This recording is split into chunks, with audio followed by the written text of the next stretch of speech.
अब रामायण वैसे तो सब लोग पढ़ते हैं, लेकिन अब जैसे importance of Dharma, power of love, importance of respecting elders, importance of forgiveness, तो पेपर 3। इकोनॉमिक सर्वे को कैसे मैंने 2 पेज में मतलब पूरा लिख डाला है कि मेन इस तरीके से मतलब मेजर थीम यूपीएससी मेंस की यही रहती है, तो आप इसको यूज कर पाओगे। तो हम ये देखते हैं कि जब मेंस एग्जामिनेशन करीब होता है तो दरअसल क्या होता है कि रिवाइज करना बहुत ज़्यादा मुश्किल होता है और हमारे नोट्स इतने ज़्यादा बल्कि हो जाते हैं कि उसको रिवाइज कर पाना बहुत ज़्यादा इम्पॉसिबल सा हो जाता है। और ये भी रहता है कि नोट्स इतने मोटे हैं, सारी चीज़ सारे कंटेंट तो हमारे एग्जामिनेशन के पर्पज़ से ज़रूरी नहीं होते हैं, सिर्फ वैल्यू एडिशन वाली चीज़ें ज़रूरी होती हैं, जो एक्चुअली हमें याद रखना होता है और एग्जामिनेशन हॉल में प्रोड्यूस करना होता है। तो मैंने उस चैलेंज को कि जो चीज़ें बहुत बल्कि थी उसको मैं कैसे कम करूँ और अपने रिवीजन की फ्रीक्वेंसी को कैसे ज़्यादा बढ़ा पाऊँ। तो उसके लिए मैंने क्या सोचा, पहले तो बहुत ज़्यादा शॉर्ट नोट बनाता था लेकिन वो रिवीजन नहीं हो पाता था, फिर मैंने दीवार पे चीज़ों को चिपकाना शुरू किया। अब जैसे आप यहाँ देख सकते हो कि ये जो जीएस 1 मतलब जियोग्राफी वाला पोर्शन, हिस्ट्री वाला पोर्शन है, तो आप ये देख सकते हो कि जैसे जियोग्राफी में बहुत सारा दिया हुआ है कि geographical feature, location and change, ये दरअसल सिलेबस का कीवर्ड है। अब उससे रिलेटेड जो भी डेटा है, कमिटीज के रिकमेंडेशन है, वो इस पे बेसिकली लिखे हुए हैं। वाटर से रिलेटेड, सोलर, मैंग्रोव, ये मतलब जो जो पीवाईक्यू आ चुके हैं, जैसे वाटर है तो नेशनल कमीशन ऑन फार्मर ने इससे रिलेटेड क्या रिकमेंडेशन दी है, नेशनल वाटर पॉलिसी 2022 की क्या रिकमेंडेशन है, नीति आयोग की जो इंडेक्स आती है उसकी क्या रिकमेंडेशन है, तो मतलब वैल्यू एडिशन वाला कंटेंट। आप हिस्ट्री में देखोगे तो लोग कहते हैं कि मतलब याद करने में बहुत ज्यादा दिक्कत आती है, तो अभी देखिए यहाँ राष्ट्रकूटा, इनका आर्ट क्या था, आर्किटेक्चर क्या था, इनके समय में लिटरेचर क्या था, पालाज का आप देख सकते हैं, ऐसे पल्लवाज का है, चालुक्याज तो का है। मतलब ये आपने जो ज्योग्राफी का ये हाँ 6-7 पेज में आपने पूरे जीएस हाँ 1 को कवर कर दिया है। हाँ, मतलब वैल्यू एडिशन वाला पार्ट कि आप एग्जैक्टली एग्जाम में खटाखट वैल्यू एडिशन कर पाएं ताकि आपके नंबर बढ़ सकें और आप रिवाइज इसको अच्छे से कर पाएं। तो ये सिलेबस वाइज जैसे सिलेबस में कीवर्ड मेंशन है वैसे ही हर पेज का इसमें बनाया गया है। जैसे लिटरेचर देखिए तो ग्रीक का, चाइनीज का, अरब का, हाँ। मिडिवल पीरियड में पर्सियन लिटरेचर, ये मुगल काल में विजयनगर, तो ऐसे बुद्धिस्ट लिटरेचर, तमिल लिटरेचर, ऐसे संस्कृत लिटरेचर, तो जो सिलेबस में आर्ट, आर्किटेक्चर, लिटरेचर मेंशन है उसी हिसाब से नोट्स है कि आप प्रॉपर फटाफट रिवाइज कर सकें। और ये आपका जीएस 2 है? ये जीएस 2 यहाँ से स्टार्ट हो जाता है। अब जीएस 2 में बेसिक चैलेंज क्या आता है कि छोटे मतलब नोट्स तो सबके पास होते हैं, लेकिन लास्ट में हम क्या उसमें ऐसा ऐड करें ताकि हमें ज्यादा नंबर मिले। कमिटीज के रिकमेंडेशन, तो जैसे अभी यहाँ सरकारिया कमीशन है, अब उसकी क्या रिकमेंडेशन है, सुप्रीम कोर्ट के आप देख सकते हैं ये जजमेंट लगे हुए हैं सारे, ये सुप्रीम कोर्ट के जजमेंट हैं, ये चारों पेज, तो आप इन सब जजमेंट को आप यूज कर सकते हो।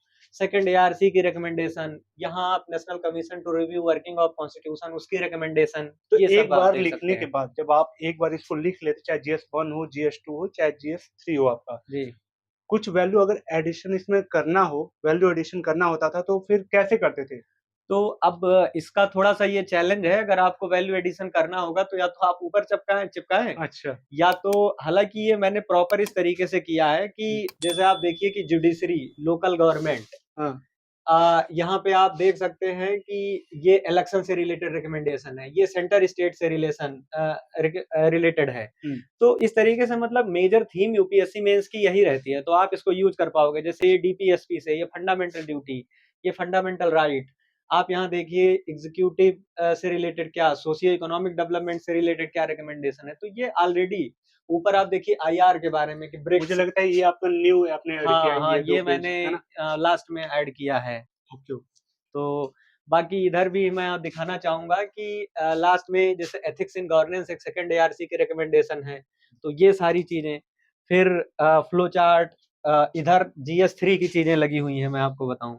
ओके, आपने तो इसमें ये हाँ, ये जीएस 3, अब जैसे यहाँ एम्प्लॉयमेंट है तो उससे रिलेटेड डेटा कि लेबर फोर्स पार्टिसिपेशन रेट इतना है, तो आप जब भी कोई इंट्रोडक्शन ले रहे हैं, लिख रहे हैं, तो आप यहाँ से स्टार्ट कर सकते हैं।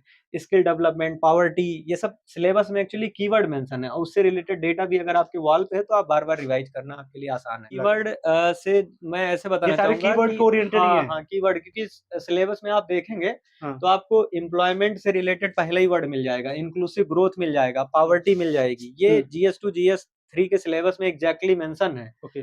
और ऐसे ही मतलब ये एग्रीकल्चर, फिशरीज, ये सारे सेक्टर ऐसे मेंशन है सिलेबस में, तो आपको उससे रिलेटेड क्या है कि थोड़ी बहुत तो हम पढ़ते-पढ़ते प्रीलिम्स कॉमन सेंस हो जाता है, डेटा हम प्रोड्यूस कर पाते हैं, लेकिन जब स्पेसिफिक डेटा लिखने की बात आती है तो हमें याद नहीं आता है।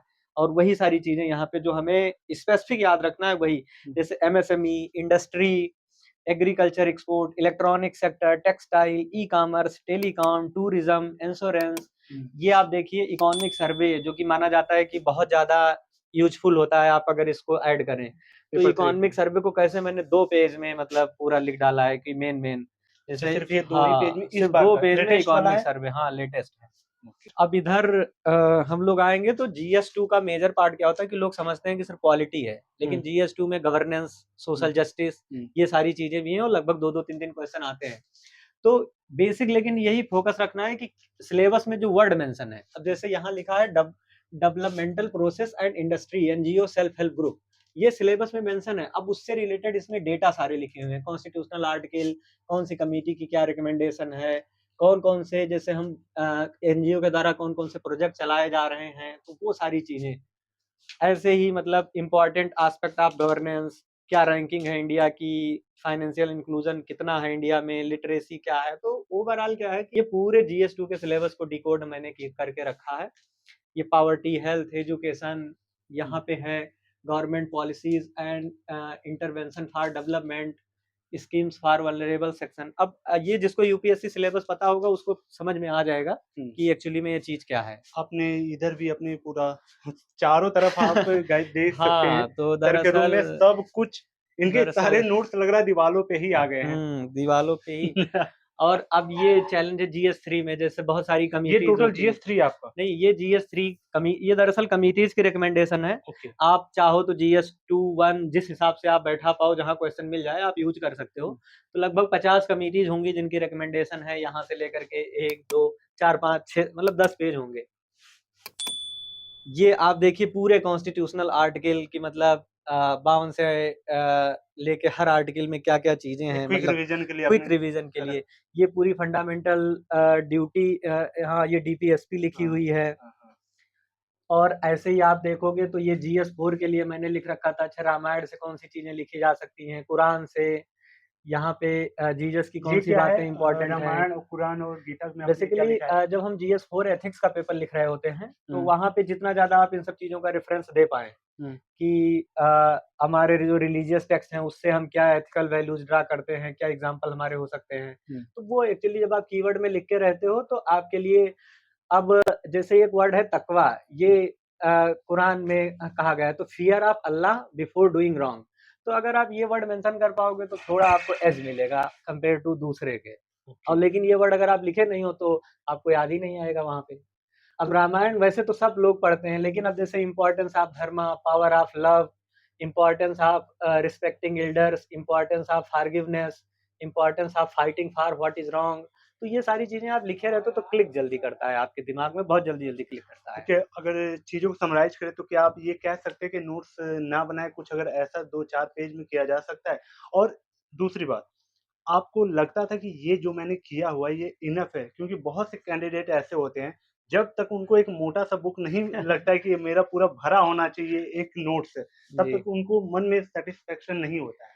तो इसके लिए वही है कि आप टेस्ट सीरीज़ जॉइन करो। हुँ, आप बार-बार जब रिवाइज़ करोगे, वहाँ आपके मार्क्स धीरे-धीरे इंक्रीज़ करेंगे कंसिस्टेंटली, तो आपको भरोसा होना स्टार्ट हो जाएगा कि हाँ, ये हमारा मेरा मेरा इनफ काम है। इससे चल रहा है। हाँ, मैं एक्चुअली ये हमारे पॉज़िटिव डेवलपमेंट के लिए है। ठीक है। और बाकी आप नोट्स भी रख सकते हैं क्योंकि ये वैल्यू एडिशन की चीज़ें हैं तो लेकिन एक्चुअली बाकी जो कहानियाँ होती हैं, वो तो हम लिख लेते हैं। हुँ, तो जो कहानी होती है वो लिख लेते हैं। बात होती है जब कॉन्स्टिट्यूशनल आर्टिकल मेंशन करने की आंसर में, तो वो किसी को नहीं आता। अब आपको मैं कितना स्पेसिफिक बताऊँ कि जबकि ये क्वेश्चन भी इस बार आया था, यहाँ पे ये लिखा हुआ है, ये पंचायती राज का आर्टिकल है। तो आर्टिकल 243, 243 ये, 243 जी, 243 ये म्युनिसिपैलिटी का, ये आया था 243 इस बार। क्यू, टी ये जबकि म्युनिसिपैलिटी का आर्टिकल मेरे पीएसआईआर पेपर में आया था कि आप कॉन्स्टिट्यूशनल आर्टिकल लिखो। और मैंने इन सारे आर्टिकल का ज़िक्र भी किया। तो हालाँकि आप देख भी सकते हैं मेरे पेपर 1 पीएसआईआर में 156 मार्क्स आए हैं जो कि काफ़ी अच्छे नंबर हैं। तो वो होता है जब आप बहुत स्पेसिफिक चीज़ों को लिखोगे तो आपके नंबर बढ़ते हैं।